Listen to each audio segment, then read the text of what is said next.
EMS സർക്കാർ മുതൽ 2016 വരെ ഉള്ള വർഷങ്ങളിൽ ആകെ കേരളത്തിൽ 30 അടിയന്തര പ്രമേയങ്ങളെ ചർച്ച ചെയ്തിട്ടുള്ളൂ. ഇപ്പോൾ 9 വർഷം കൊണ്ട് പിണറായി സർക്കാരിന്റെ കാലത്ത് ചർച്ച ചെയ്തിരിക്കുന്ന നമ്പർ റെക്കോർഡഡ് ആണ്. 16 എണ്ണമാണ്. ഇന്ന് 16ാമത്തെ അടിയന്തര പ്രമേയത്തിനാണ് അനുമതി കൊടുത്തിരിക്കുന്നത്. അതിലും റെക്കോർഡ് ഇട്ടിരിക്കുന്നു. മറുപടി തൃപ്തികരമാണോ?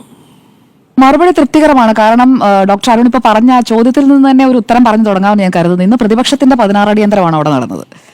നല്ല രീതിയിൽ അതിൽ പങ്കെടുത്ത് പ്രതിപക്ഷം തൃപ്തിയായി മടങ്ങി പോകുന്നതാണ് നമ്മൾ കണ്ടത്. കാരണം 2:40 ആകുമ്പോഴേക്കും സമയം കൂട്ടിക്കൊടുത്തു കേട്ടോ. 2 മണി വരെയാണ് നിശ്ചയിച്ചിരുന്നത്. 12 മണി മുതൽ 2 മണി വരെ സമയം കൂടുതൽ വേണം, എടുത്തോളൂ എന്ന് പറയുന്നു, എടുക്കുന്നു. 2:40 ആകുമ്പോഴേക്കും എല്ലാം പാക്ക് ചെയ്ത് പുറത്തേക്ക് ഇറങ്ങേണ്ട അവസ്ഥയിലേക്ക് പ്രതിപക്ഷം എത്തുന്നു. അതാണ് ഇന്ന് നമ്മൾ സഭയിൽ കണ്ടത്. നിങ്ങളൊരു ചോദ്യം ചോദിക്കുമ്പോൾ ആ ചോദ്യം ചോദിക്കുന്നത് ആരോടാണ് എന്ന് നിങ്ങൾ ഓർക്കണം എന്നുള്ളത് മുഖ്യമന്ത്രി പിണറായി വിജയൻ ഇന്ന് പറയാതെ പറയുകയായിരുന്നു. കാരണം ഫുള്ളി പ്രിപ്പയർഡ് ആയിട്ട് വന്ന് നിൽക്കുന്ന ഒരു ഭരണപക്ഷ നിരയാണ് നമ്മൾ കണ്ടത്. അതിലിപ്പോൾ കടകംപള്ളി ആകട്ടെ സംസാരിച്ച ആരും മോശമാക്കിയില്ല, എല്ലാവരും കൃത്യമായ മറുപടി കൊടുത്തു. അതിനു മുൻപ് തന്നെ ചോദ്യോത്തര വേളയിൽ തന്നെ അവർ അതിന്റെ ഒരു കർട്ടൻ റൈസർ മന്ത്രി വീണ ജോർജ് തുടങ്ങി വെച്ചപ്പോൾ തന്നെ ഏറെക്കുറെ ഇത് പ്രതീക്ഷിച്ചതായിരുന്നു. കാരണം ഫുള്ളി എക്യുപ്ഡ് ആയിട്ടാണ് ഭരണപക്ഷ ബെഞ്ച് ഇരിക്കുന്നത് എന്നുള്ളത് വ്യക്തമായിരുന്നു. സ്പീക്കർ എൻ ഷംസീറൊക്കെ ചിരിയൊക്കെ മറച്ച് ഇങ്ങനെയൊക്കെ ഇരിക്കുന്ന ദൃശ്യങ്ങളൊക്കെ നമ്മൾ ഇടയ്ക്കിടയ്ക്ക് ഇൻസെറ്റ് ബോക്സിൽ കാണുന്നതായിരുന്നു.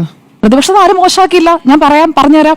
അപ്പോ മുഖ്യമന്ത്രിയുടെ മറുപടി തൃപ്തികരമോ എന്നതാണല്ലോ ചോദ്യം. അപ്പോൾ മുഖ്യമന്ത്രിയുടെ മറുപടിയിലേക്ക് തന്നെ നമുക്ക് വരാം. ഞാനിത് പ്രതീക്ഷിച്ച മറുപടിയാണ്. കാരണം മുഖ്യമന്ത്രി ഒരു രക്ഷാപ്രവർത്തനത്തിന് തയ്യാറെടുത്ത് നിൽക്കുന്ന പോലെ തന്നെയാണ് അദ്ദേഹത്തിന്റെ രേഖാമൂലമുള്ള മറുപടി. അതായത് അടിയന്തര പ്രമേയ ചർച്ചയിലേക്ക് പോകുന്നതിന് മുൻപുള്ള രേഖാമൂലമുള്ള മറുപടി.